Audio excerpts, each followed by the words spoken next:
भौजी हमार हवे महिमा अपार सब दुख सुन पल भर में टल जाई हो सुन भौजी हमार हवे महिमा अपार सब दुख सुन पल भर में टल जाई हो छठी माई के जे करब पूजा न बा तो पल भर में किस्मत बदल जाई हो छठी माई के जे करब पूजा न बा तो पल भर में किस्मत बदल जाई हो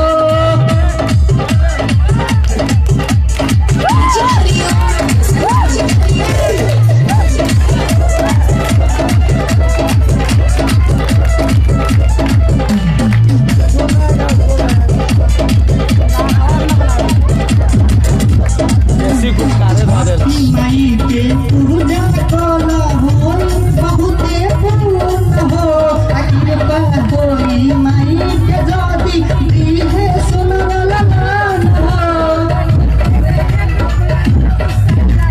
छठी माई के पूजा कल होई बहुते पूर्ण हो कृपा होई माई के जदी दीहे सुनल मान हो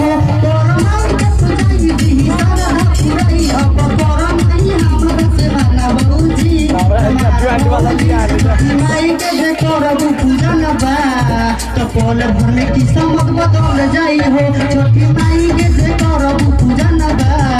तो पल भर में किस्मत बदल जाई हो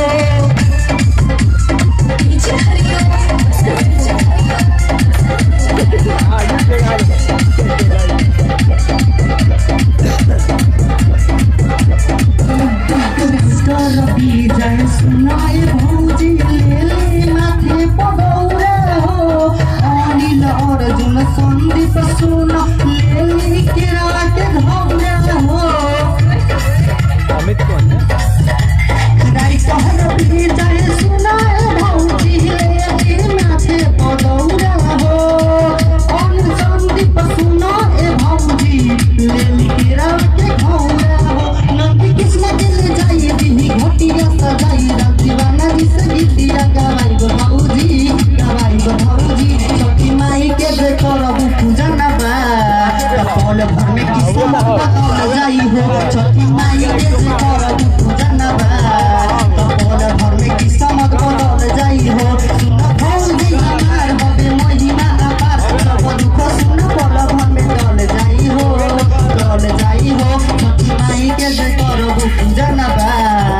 पल भर में किस्मत बदल जाई हो छोटी माई के जे करब पूजा न बा पल भर में किस्मत बदल जाई हो।